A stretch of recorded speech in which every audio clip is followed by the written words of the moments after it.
Buenos días, gracias por venir. Hoy tenemos con nosotros a la doctora Lorena Campuzano Duque. Eh, Espérate, tengo que grabar ya. ¿Está grabando? Ah, ya grabo. Listo. perdón, perdón. Es doctora en Historia de la Universidad de Binghamton, en Estados Unidos, con énfasis en Historia Latinoamericana. Actualmente está investigando los legados socioambientales de la minería chilena y colombiana, y también ha realizado estudios sobre las prácticas ganaderas en Colombia. Su campo de estudios son la geografía histórica, la historia ambiental y los estudios históricos de la ciencia y la tecnología. También hace clases de historia digital y ambiental en la Universidad Andrés Bello. Gracias, José. Bueno, muchas gracias a Nicole por invitarme pues hoy aquí al Café con Tech y a ustedes por venir a escucharme en esta calurosa tarde. Bueno, yo hoy les voy a contar un poquito sobre los sistemas de información geográfica para la historia, ¿cierto? Catherine sabrá que pues esto se usa muchísimo en la geografía, pero bueno, en la historia no se usa tanto, en la historia ambiental sí, porque es como prima hermana de la geografía. Entonces, lo que les quisiera presentar hoy, ay, esperen un momento. Em, Antes de entrar en materia, les quisiera contar qué es un sistema de información geográfico. Y bueno, podríamos decir en pocas palabras que es básicamente una base de datos con posibilidades gráficas espaciales, es decir, pues mapas y gráficas con un ángulo geográfico. Es una aplicación o una serie de herramientas que nos permiten almacenar, buscar, analizar, editar, gestionar información tanto espacial como numérica. Eh, un SIG, y esto es importante resaltarlo, sirve mucho más allá de hacer mapas lindos, pues que quedan bien lindos, pero sirve para analizar datos y actualmente tomar decisiones o investigar espacialmente la información. ¿Qué tiene un SIG o un sistema de información geográfico? Los datos digitalizados que vendrían siendo mapas históricos, censos, bases de datos, el hardware, que es el computador, pues donde está alojada esta información, y un software que puede ser QGIS, ArcGIS o MyMaps. Hay muchos otros para gestionar pues, y analizar esta información. Aquí pueden ver, por ejemplo, una visualización gráfica de lo que compone un SIG, que son capas de datos, por ejemplo, las calles, los usos del suelo, las áreas administrativas. Y estos datos vienen en datos vectoriales que se llaman, que son puntos como ciudades, ¿cierto? Eh, Líneas como ríos y polígonos como países o fronteras o áreas delimitadas. Y también información tipo raster, que son fotografías o imágenes en cuyo la información radica en cada píxel, ¿cierto? Más un sistema de coordenadas, que eso ya viene siendo algo muy técnico. Para darles un ejemplo, aquí tenemos una muestra de un dato geográfico, ¿cierto? Esto es la locación de enfermedades, ¿cierto? Por fechas. Entonces pueden ver que en la base de datos se registra una información que es geográfica, longitud y latitud, con una información no geográfica como es la enfermedad, ¿cierto? Para poder ubicar gráficamente dónde están las enfermedades en determinadas fechas. Lo mismo la fecha tampoco es una información geográfica en sí. Las ventajas de eso es que usted tiene una sola base de datos donde puede agrupar información de todo tipo y muchos mapas o muchas visualizaciones. Entonces usted tiene un sistema donde usted puede ir almacenando toda la información de su proyecto, que puede ser texto, puede ser base de datos, puede ser imágenes, muchas cosas. Y que puede analizar cuál es la relación espacial entre los datos, que eso es algo bien importante para la historia. Entonces, les voy a dar una muestra de tres formas en las cuales los sistemas de información geográfica se pueden usar en la historia: la investigación, la enseñanza y la divulgación de la historia. ¿Listo? Entonces, lo que va a tomar más tiempo acá va a ser la investigación, porque les quiero dar un ejemplo concreto de mi propia investigación y de cómo utilicé el sistema de información geográfica para resolver preguntas históricas. Bueno, entonces esto era un capítulo de mi tesis que llamaba Todo obliga al pueblo antioqueño a ser minero, agricultura, fertilidad del suelo y minería como un mandato geológico en la Antioquia decimonónica. Entonces, como parte del SIG, yo construí todo un sistema de información geográfica de minería en clave histórica en Antioquia, realizando un estudio sobre espacios e identidades territoriales para entender el papel de la actividad minera y de aspectos geográficos y naturales en la construcción de ese territorio y en su identidad regional.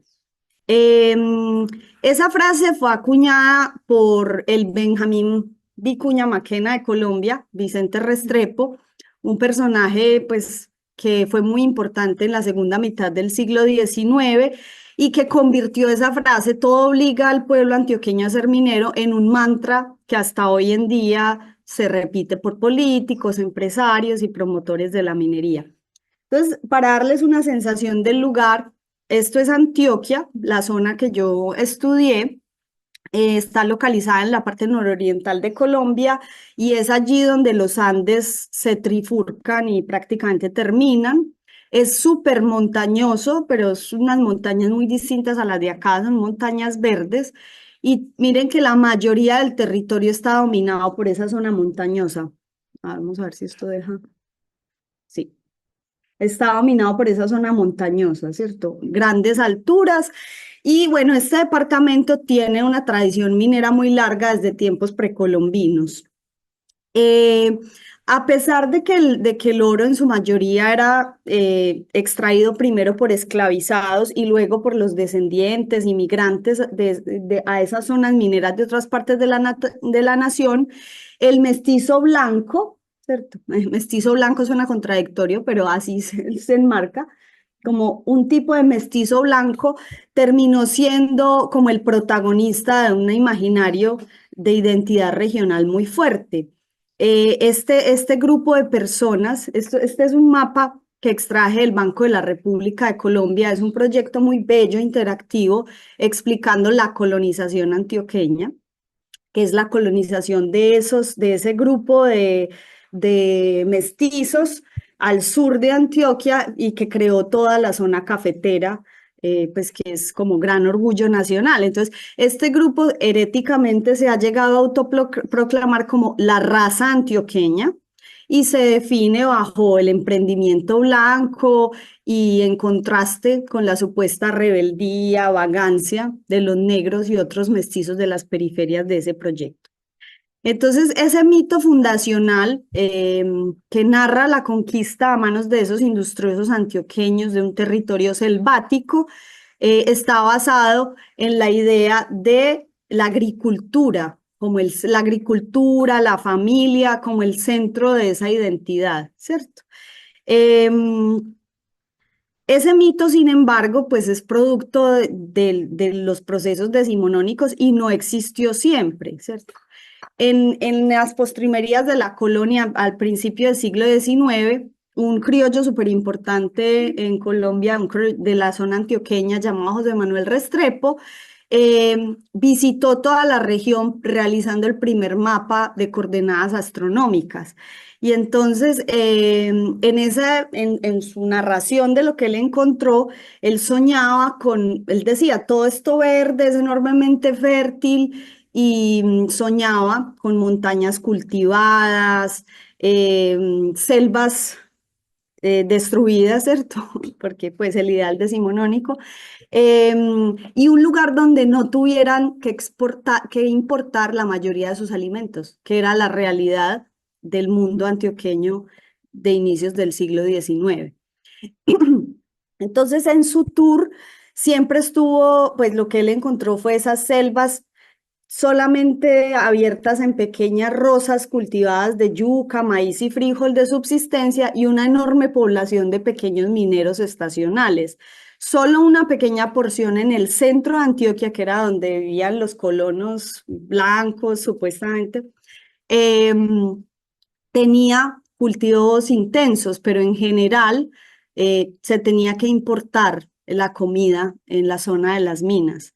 Entonces, lo que Restrepo dice es, por culpa de las minas y por culpa de que las minas se roban a los hombres y los arrojan a las selvas a encontrar la muerte y la ruina, no prolifera este idilio agricultural que yo sueño, que es el futuro pues, de la región, ¿cierto? Ese optimismo de José Manuel Restrepo de la fertilidad del suelo colombiano, pues se disolvió completamente después de mediados del siglo XIX, cuando las élites intentaron muchos proyectos, cacao, añil, moreras de seda, de todo, y fracasaron. Y el oro siguió siendo el principal motor económico, ¿cierto? Entonces, para explicar el atraso de la agricultura en Antioquia, porque es que la agricultura era un tema central en el siglo XIX y yo creo que en Chile también lo fue. Entonces, esas élites empiezan a generar una nueva idea que se fue consolidando desde mediados del siglo XIX y era que la presencia de los minerales y la topografía montañosa de esa región llevaban naturalmente a la infertilidad del suelo. Y por tanto, eso explicaba por qué la minería era la única ruta de la prosperidad, dado que la presencia de cualquier mineral seguía llevando al fracaso de la empresa agrícola. Otra facción grande de las élites dijo, no, un momentico, eso sí, pero también lo que pasa es que la tala indiscriminada y las rozas y nuestro sistema agricultural ha erosionado el suelo a un nivel que no se puede establecer una agricultura productiva y de exportación, ¿cierto? Entonces existía ese debate y pues dada esa omnipresencia de esas ideas y de cómo yo las vi desplegadas para marginalizar esas poblaciones mineras hasta la mitad del siglo XX, eso siguió siendo muy, muy importante. Yo decidí investigar estas dos preguntas y estas fueron las dos preguntas que yo le hice a mi sistema de información geográfica. La primera es, ¿fue el patrón agricultural antioqueño del siglo XIX una respuesta racional al suelo, la topografía y los recursos naturales de la región? ¿O fue la consecuencia de una cultura minera como algunas élites insistieron? Y lo segundo era, ¿cómo incidieron algunos factores naturales, la fertilidad del suelo y la presencia de minerales principalmente, y su percepción sobre estos factores en la conformación de las identidades regionales, ¿cierto? Y entonces le hice esas dos preguntas y para resolverlas, la manera en que armé mi base de datos fue consultando primero mapas de la fertilidad del suelo actual y entendiendo cómo funciona la fertilidad en relación a los depósitos geológicos del lugar. Esto, por ejemplo, requirió informarme con un geólogo sobre el asunto porque no era pues tan fácil de entender esos mapas de fertilidad actuales. Lo segundo era, con fuentes contemporáneas a esa época, elaborar una base de datos en ArcGIS de número y ubicación de minas por municipalidad, densidad de las minas, población, ocupación de suelo, alimentos exportados o importados por municipalidad en Antioquia. Y además de eso, estudié los mapas de esas divisiones geopolíticas en las fechas claves donde yo tenía fuentes, que era 1809, cuando José Manuel Restrepo va y recorre el área y tiene estadísticas, 1852, que es donde se celebra, pues se realiza una comisión coreográfica importante con un censo y mapas del lugar, y 1888, que es donde tengo otra vez datos importantes sobre exportación e importación de alimentos.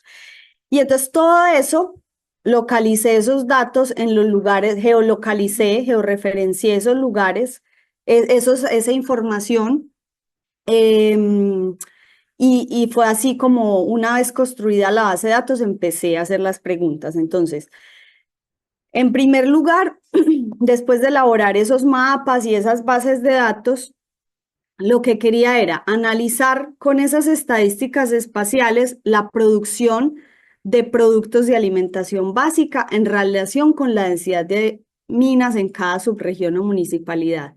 Y luego preguntar si realmente a mayor densidad de minas hay menos agricultura.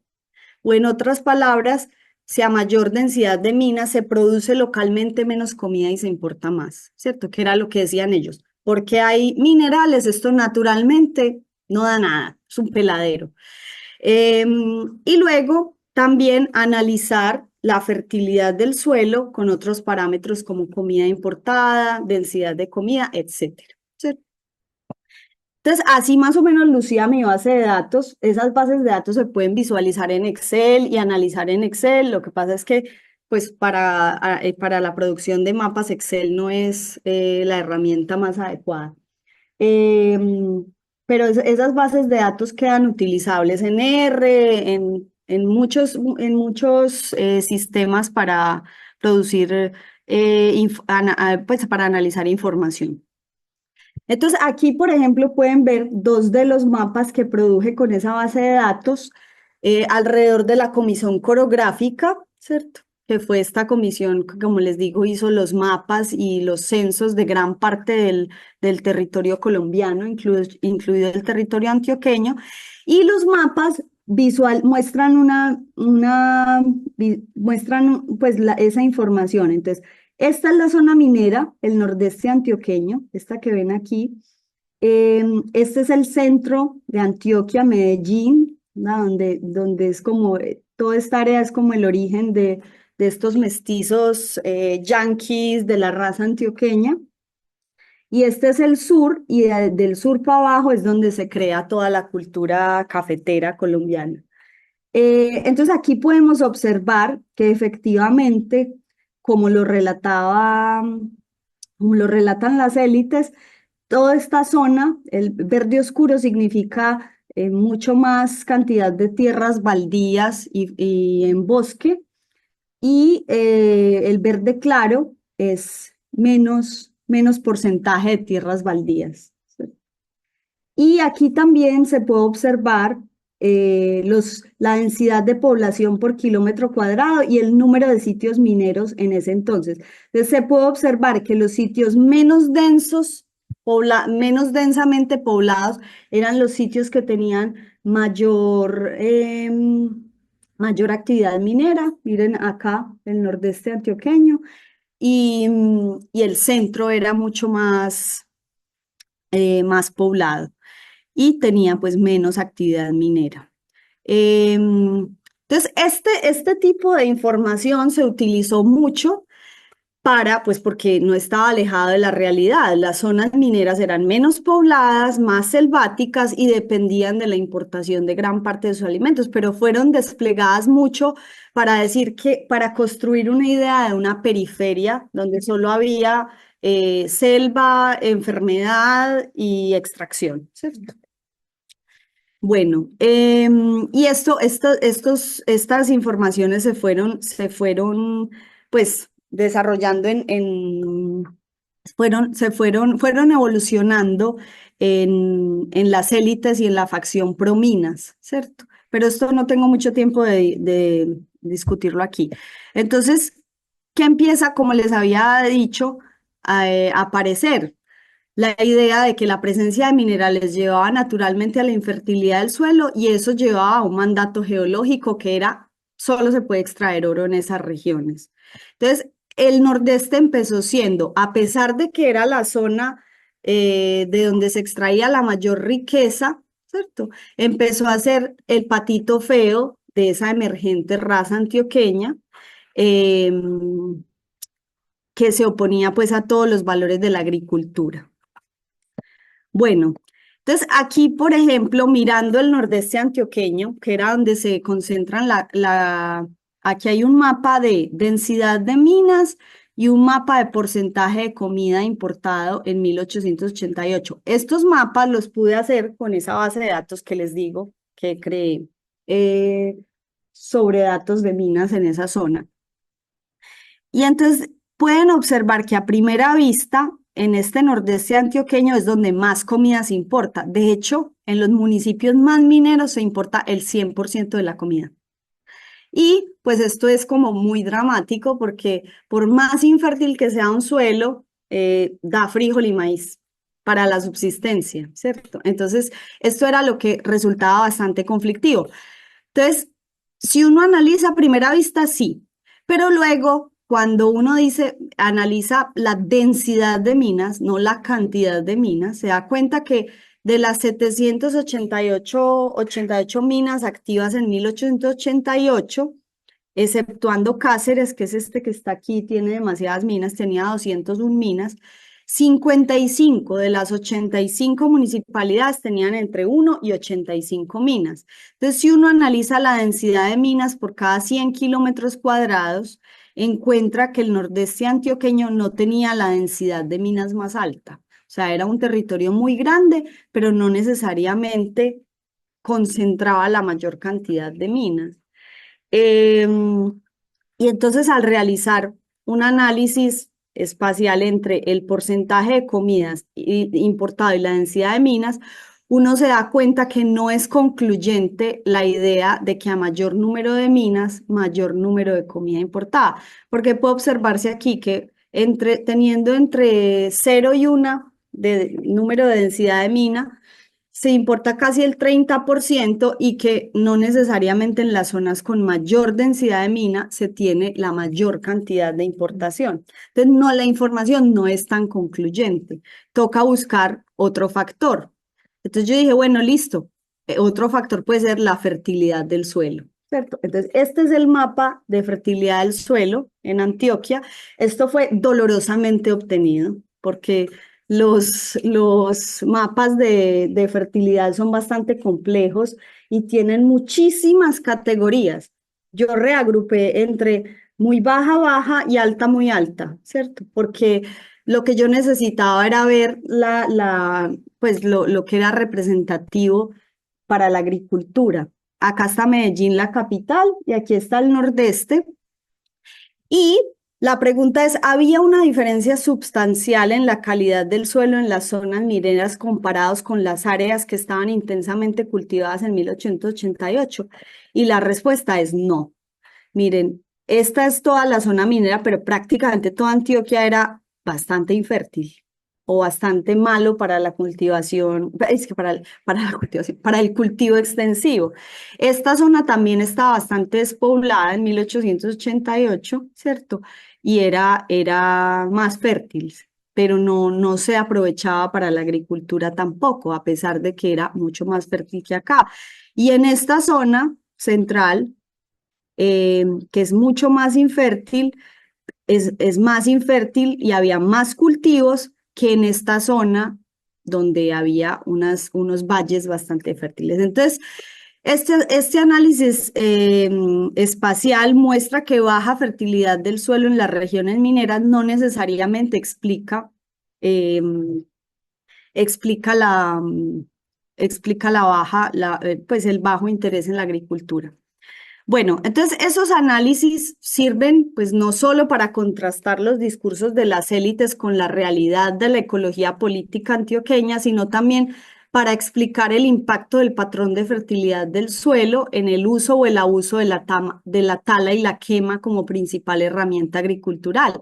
Porque la gente pues en general tiende a pensar que una zona muy verde y de mucho bosque es muy fértil, pero en realidad esos son suelos principalmente ácidos. Entonces, sí había una racionalidad detrás de quemar ese bosque para obtener pues un suelo fértil, incluso si no es a largo plazo, pero el patrón de rotar bosques y basar la agricultura en la tala y quema, que era muy criticada por las élites, pues tiene todo el sentido en un suelo como este, ¿cierto? El problema aquí, entonces, en uno de esos discursos no era que los antioqueños no estuvieran dispuestos a implementar técnicas de agricultura intensiva porque estuvieran pues dedicados a la minería, sino que esa infertilidad natural explicaba ¿cierto? ¿Por qué no se implementaba? Y por qué se iba quemando el suelo.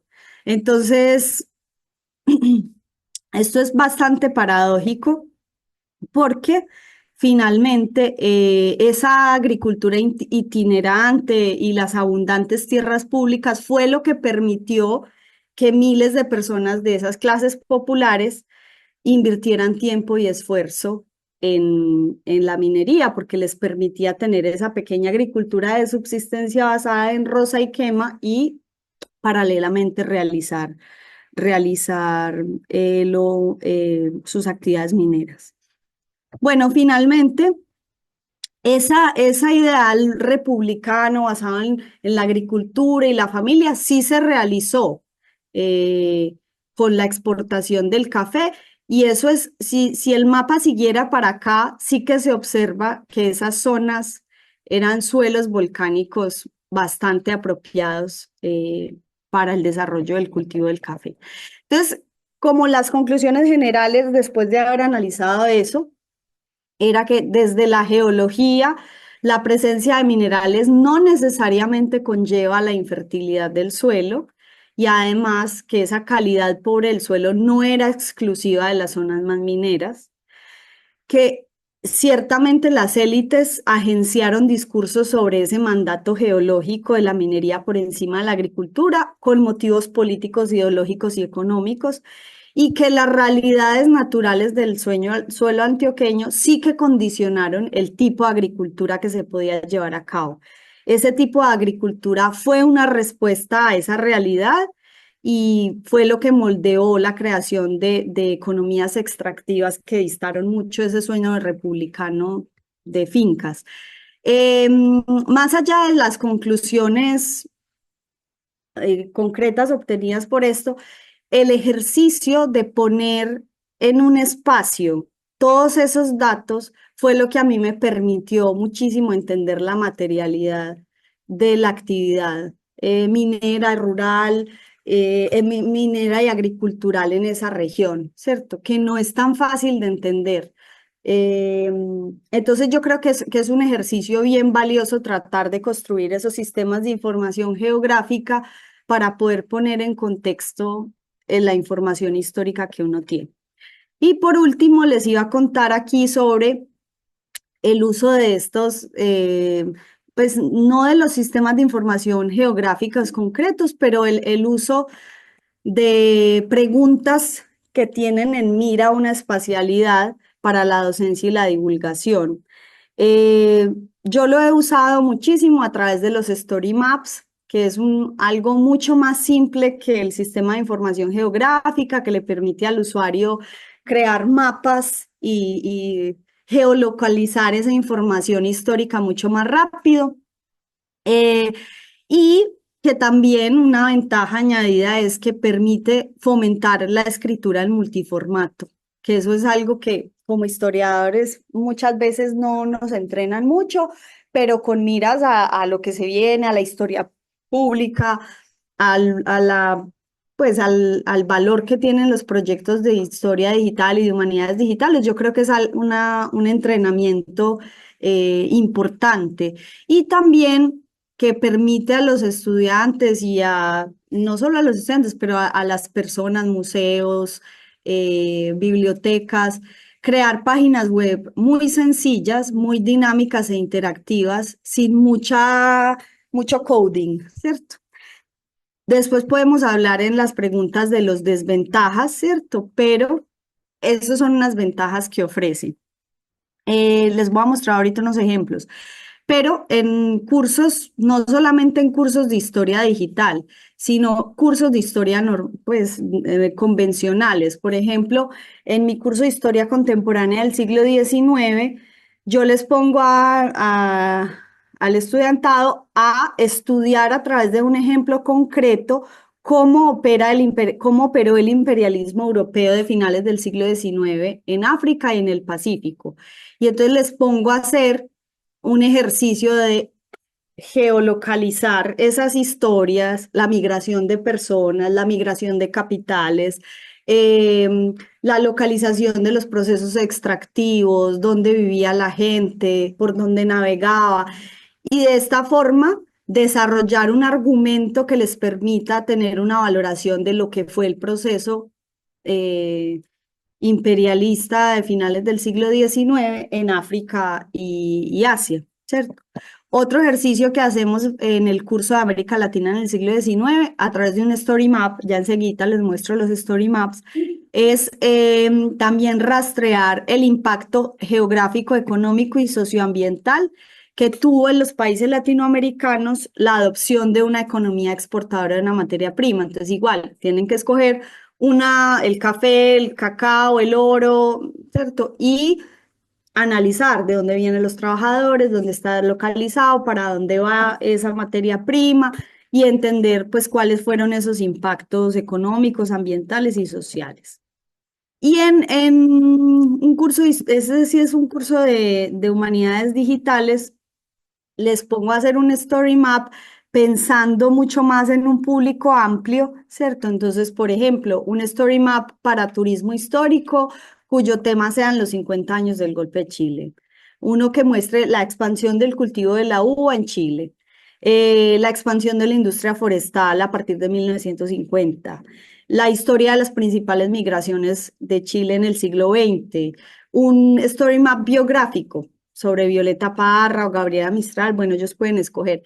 Y otro que me ha dado mejores resultados, un story map pensado para como experiencia digital para el Museo de la Memoria y los Derechos Humanos, ¿cierto? Entonces, algunos de los ejemplos de mis estudiantes, esperen, quito esto. Les voy a mostrar aquí algunos de los ejemplos. Vamos a ver. Este, por ejemplo, es sobre danza en la dictadura, ¿cierto? Que fue usando archivos que están en el Museo de la Memoria. Ay, ¿cómo lo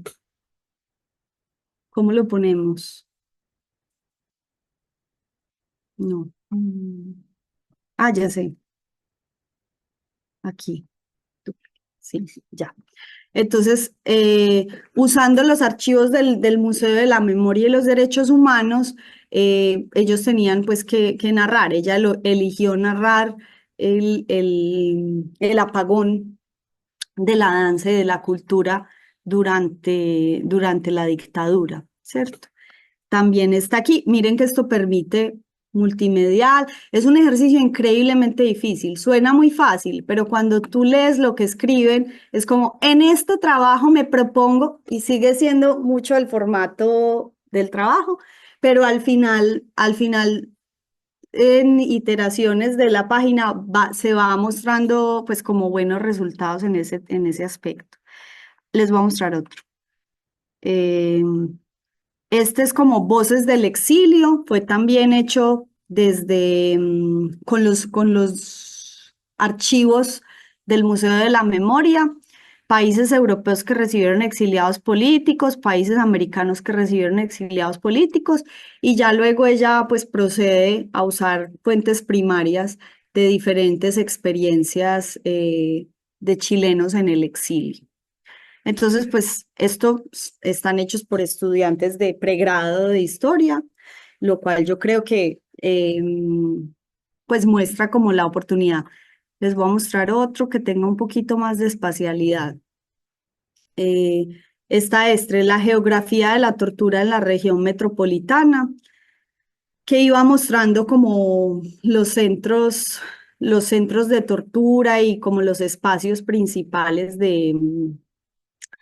donde se dieron eh, estos eventos durante la dictadura, ¿cierto? Entonces, ¿cómo? Sí, sí. Em, a ver, ¿cuál más tengo acá? Este es sobre memoria y patrimonio en el golpe de Estado. Como esto los hicimos el año pasado, pues casi todos son de este tema. Y entonces muestra como algunos de los sitios. El Museo de la Memoria tiene algunas cosas interactivas también, ¿cierto? Pero les pedí que hicieran algo distinto. Bueno, estos todavía les falta mucha espacialidad porque por alguna razón pensar espacialmente resulta increíblemente complicado, ¿cierto? Pero yo creo que es un buen comienzo y que pues como estrategia de enseñanza es bastante buena. Entonces, bueno, eso era lo que tenía para contarles hoy. Ya podemos como discutir en un ratico, no sé qué preguntas tienen o que algo sobre ¿cómo se llama? Las desventajas o los problemas de estos sistemas. Yo no tengo una duda. Ujú. Que las bases de datos, ¿cada cuánto tiempo son como actualizadas? ¿Cuáles? Las de los SIX. O sea, es que las bases de datos uno las crea. Una base de datos es, haga de cuenta, puede ser una plantilla de Excel, ¿cierto? Entonces, pues en ese sentido, por ejemplo, mi plantilla de Excel tenía los reportes de comida exportada e importada de 1888. O sea, eso es bastante fijo.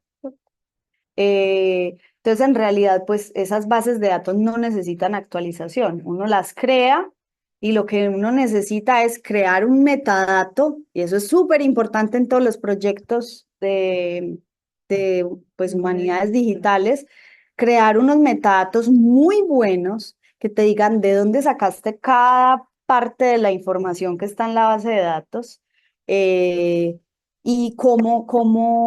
qué tipo de arreglos le hiciste a la base de datos, ¿cierto? O sea, si le hiciste pues un gauge de por 1000, ¿cierto? Pues, ¿qué le hiciste? Pero en realidad yo mi base de datos la creé y ya luego la he ido aumentando en el paso de los años a medida que encuentro más fuentes o que quiero trabajar un problema distinto, ¿cierto?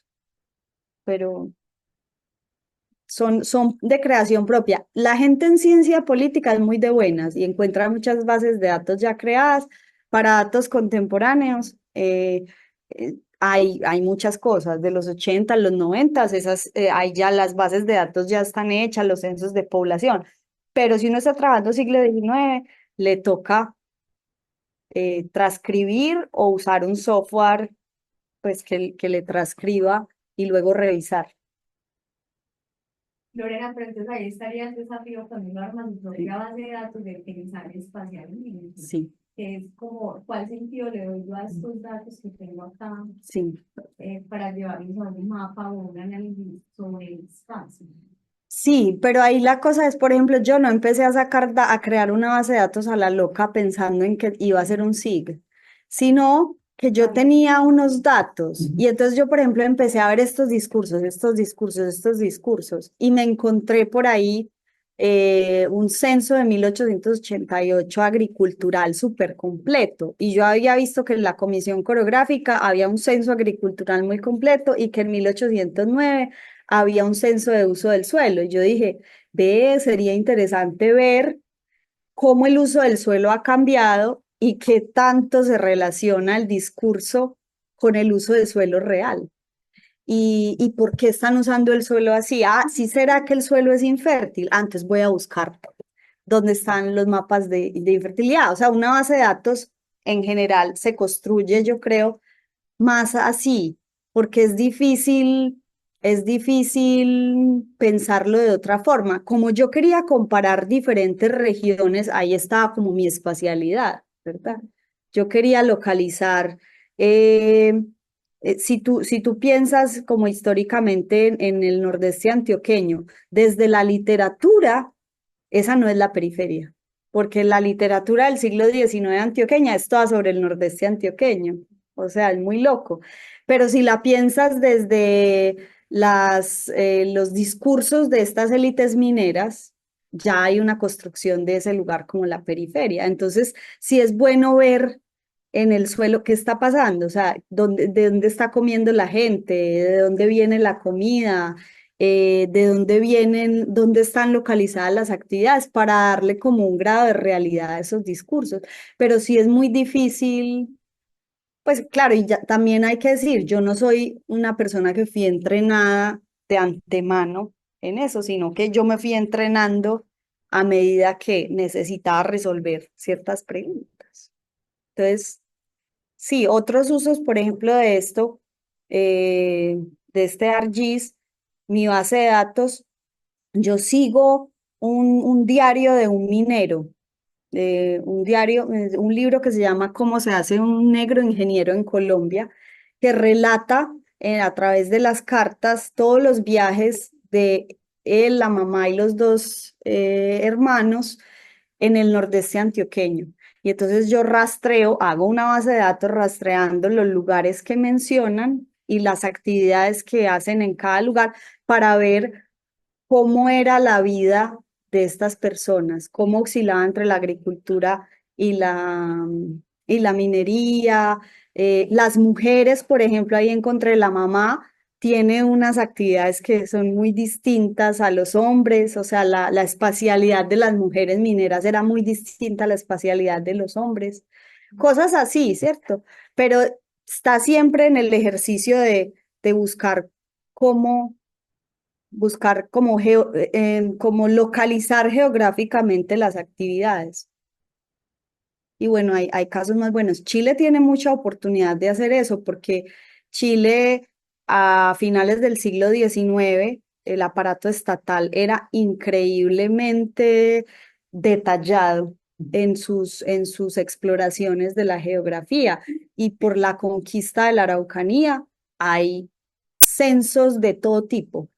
Y en el siglo XX, por ejemplo, el primer censo agricultural colombiano total fue en 1964. Aquí hay censos agriculturales desde 1927, en el que usted puede saber en cada municipio qué se está sembrando, cuántos bosques hay, que obviamente es un estimado, no sé, pero te da una idea. O sea, en Chile hay mucha oportunidad de hacer cosas con sistemas de información geográfica, porque también hay una cartografía muy buena, como me estaba contando Adolfo. Entonces, sí, es difícil, toma tiempo, pero yo creo que vale la pena a largo plazo.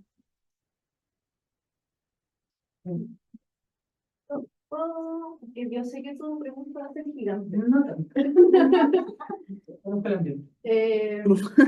Tengo como varios puntos que me baso como dos.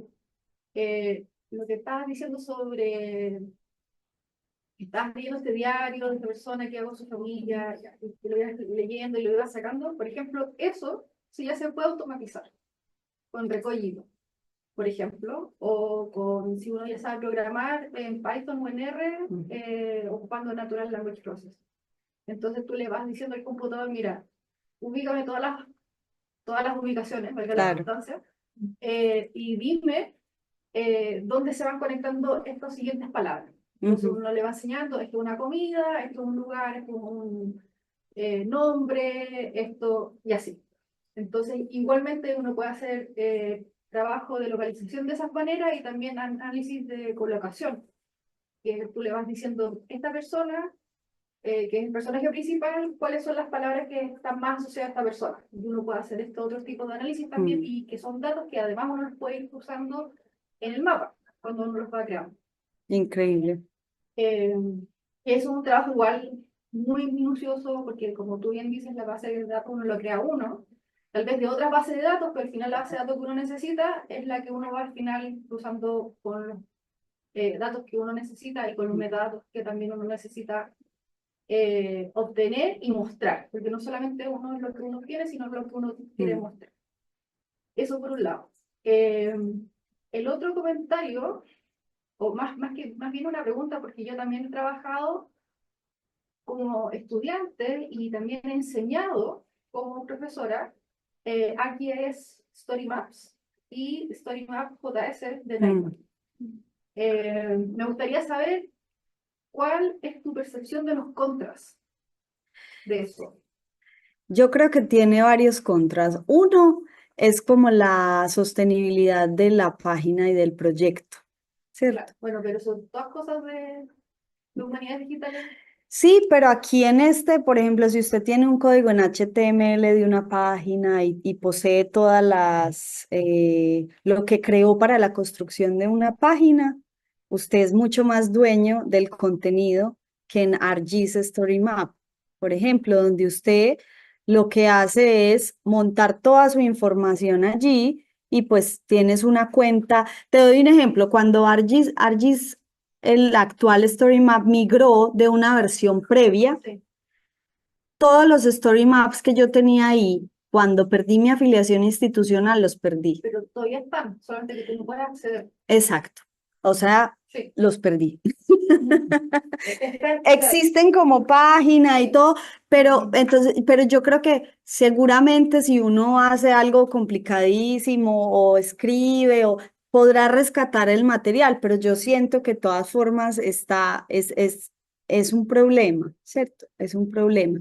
Y lo otro es que muchas veces la gente confunde un proyecto de historia de humanidades digitales con poner texto con fotos en una página. Es verdad.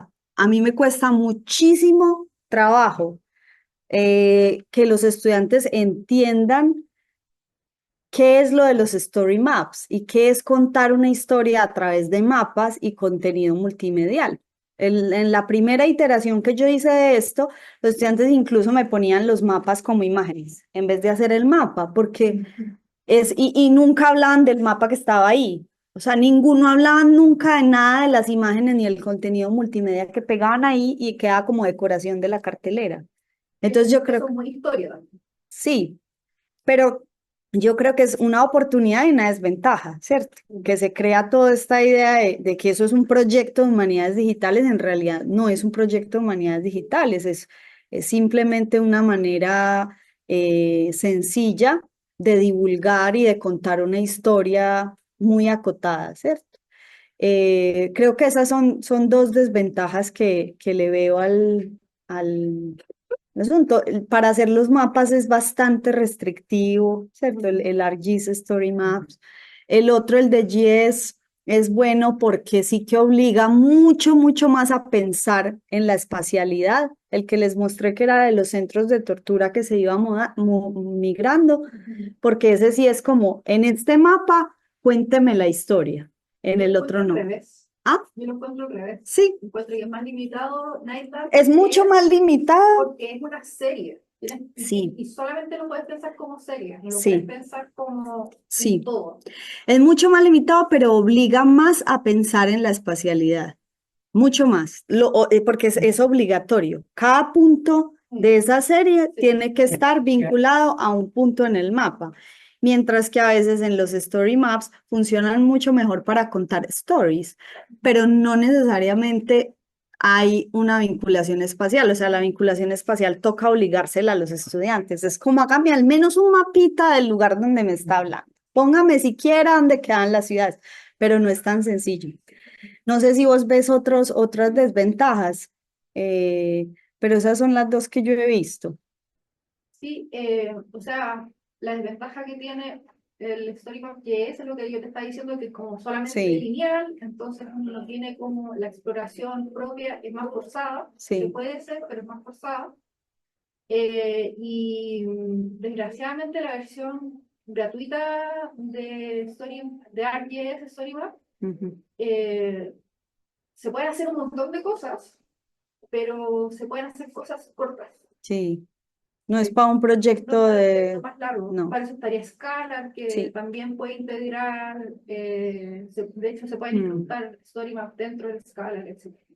Pero creo que cuando uno paga ArcGIS Storymap, Sí. ahí uno puede hacer cosas Sí. más grandes porque tienen tabs y uno Sí. puede abrir como otras cosas, Sí. carruseles, etc. Sí, pero para el pregrado yo lo encuentro ideal como ejercicio para empujar a los estudiantes como a que piensen en multiformato, formato digital. Creo que así como una primera aproximación, sí, que no requiera una instrucción muy grande en código y en cosas, ¿cierto? Porque es que esto es todo muy manual. No, bueno, ventaja como de información gráfica en general es que te permite unificar fuentes que son súper heterogéneas. Sí. Tú me estabas hablando que había fotografía, los ejemplos que había, o los censos, con, bueno, mapas más básicos, pero eso tiene como un desafío en sí mismo, que es que estás unificando fuentes que son súper heterogéneas, sobre todo cuando ya hay una cosa que hablaba como que a veces cuesta meter la espacialidad. Eso cuesta un montón cuando trabajas con gente de historia, pero también cuesta a veces un poco hacer la unión de esa facilidad con el campo temporal, Ya. hacer los dos. Mi pregunta iba como, desafío grande que te encontraste con esa unificación de fuentes como súper heterogéneas? Mira, creo que toca tomar muchas decisiones informadas a la hora de usar esas fuentes. Es decir, usted coge un mapa de 1809, lo georreferencia, y ese mapa no coincide con el mapa de actual, ¿cierto? Entonces usted le toca leer un montón de cómo se hizo ese mapa y tomar una decisión, ¿cierto? Sobre cómo va a extraer esa información. Por ejemplo, un mapa actual tiene unos bordes delimitados de un polígono, ¿cierto? Para delimitar un área. Pero en las fuentes, en un mapa histórico o en unas fuentes descritas, esos bordes son muy permeables. Entonces, ¿cómo visualizar eso? Entonces, ahí es donde vienen un montón de decisiones que yo creo que son un reto. Por ejemplo, cuando estaba haciendo el mapa de la fertilidad, ese mapa pues fue producido en la actualidad por miles de manos, había huequitos entre los polígonos, entonces toca entrar a lo que mi asesor y yo le llamamos el ArcGIS Spin, que es como que llega un momento que uno es como dando vueltas y vueltas y claro, Y empiezas, es empiezas a- complicado, o sea, y eso es un reto porque eso toma tiempo y sí, sí, es complicado, pero lo que tú dijiste, la oportunidad de poner a dialogar fuentes Ujú. muy diversas, yo lo veo como una ventaja muy grande porque es que tú le vas añadiendo capas narrativas, capas visuales, capas, datos numéricos, sí, Por ejemplo, una cartita que tenga una mención a un sí, lugar puede integrarse. sí, Puede estar el problema, por ejemplo, la calle cambió de nombre. Entonces, sí, temporales y es sí. complejo. Las fronteras cambian mucho. En el siglo XIX se la pasaban cambiando. Entonces que uno le toca tomar decisiones de cómo comparar información que fue hecha para lugares que ya no tienen las mismas fronteras. Es tremendo. Pero uno puede empezar por cosas más pequeñas, no necesariamente, o sea, a mí se me creció el enano, pero uno puede, o sea, no quiero que se lleven la idea de que es súper complicado y no se puede hacer a una escala mucho más pequeña, eh, incluso para hacer las visualizaciones de los mapas del trabajo de uno, ¿cierto?